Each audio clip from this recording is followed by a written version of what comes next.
Hello everyone, it's Gaz from the Nabcast here, and today I'm coming at you with a new COD vlog because I am about to melt down over an issue which has arisen in most gaming news recently.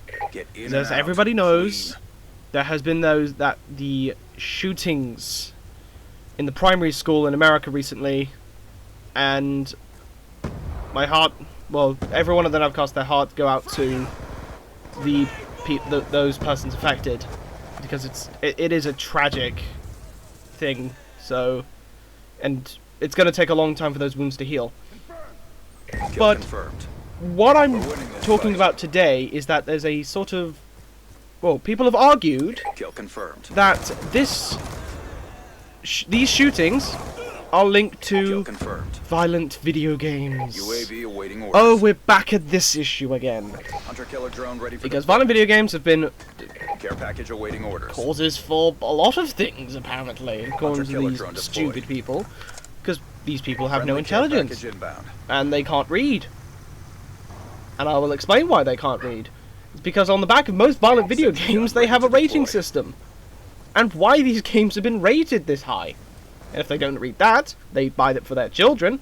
Their children take examples from this because they're not parenting them correctly, and they blame the video games instead of themselves. Friendly UAV inbound. And frankly, I'm pissed off about that. I mean, okay, in Southington, Connecticut, there is, well, most of the town's people have started an initiative, which is the Violent Video Games Return Program. And what this program is that on the 12th of January, in a drive-in car park, well, it's a drive-in movie theater, that they are going to ask all the parents and all the people in the town to find violent video games, violent video games, movies, and also music, whatever they consider violent, to go down to this drive-in movie theater and give them to these people. And these people, all they're going to do, snap the discs, throw it in a dumpster, set it on fire. Why? Is what I'm asking. A lot of these people are just saying that violent video games are the cause of all these problems, and they make kids violent, and blah blah blah blah blah. If you're not parenting those kids correctly, of course they're going to be violent.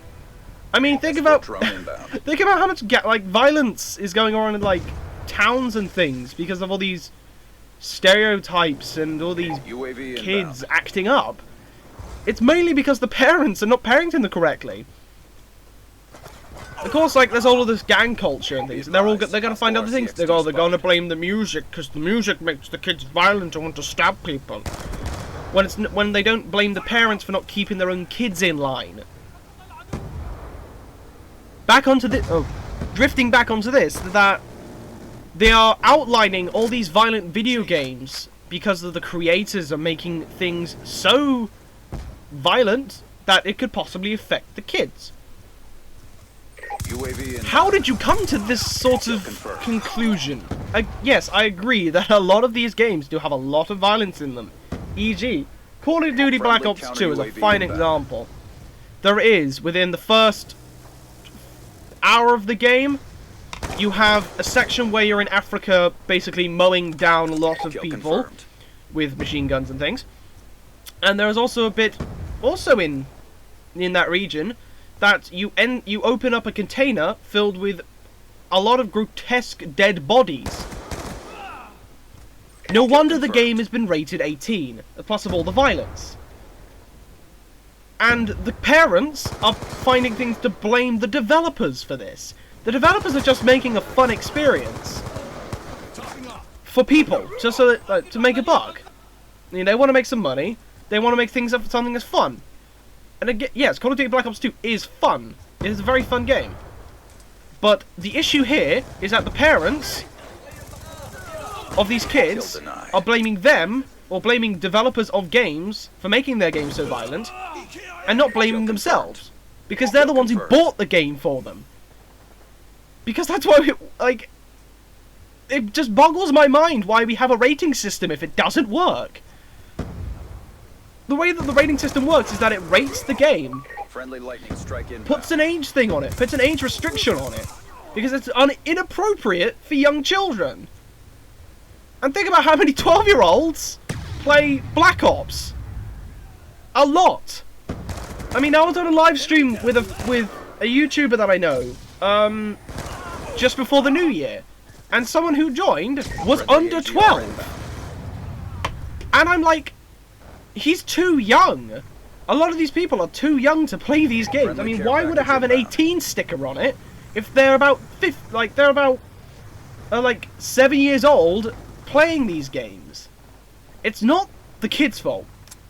It's not the developers' fault. It's the parents' fault, because they're the ones who bought the game for Psycho Timmy over there playing with knives. And you think, oh, maybe it will just keep him entertained. It won't affect him in any way. Of course it's going to affect him. Because if you're not putting down the right...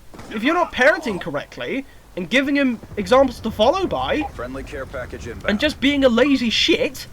Of course they're going to have to take examples off of other things. E.g. music, films, games. I mean, you wouldn't let a kid go see an 18 film, because it's an 18 film. It's gory and it's full of loads of things that could affect them. Counter UAV inbound. But how does that make that okay Friendly UAV to buy a game for a kid like GTA 4 or Black Ops for a kid who you know is underage and could possibly be affected by this? It just boggles my mind, honestly. I mean, Black Ops 2 has shitloads of violence, and the parents are like, "Oh, I'll buy it for the kid." They give the game to the kid. The kid's like, "Oh, I'm having fun with this, but ooh, guns and stuff. I want to start playing with guns." And it's like, "Oh, the developers are making this so that the kids want to play with guns." No, because you bought the game. And this initiative in Southington, Connecticut, is rewarding parents who can't be fucked, who are too incompetent or cannot read, to reward them for buying these games, so that they don't have to blame themselves anymore, that they can blame something else. If they blamed something else, nothing would get done. I'm going to give you two examples. A guy crashes his car. It's not the guy's fault, is it? No. It's like, this is basically the same as if a guy crashes his car. They blamed the car instead of the guy because he crashed it.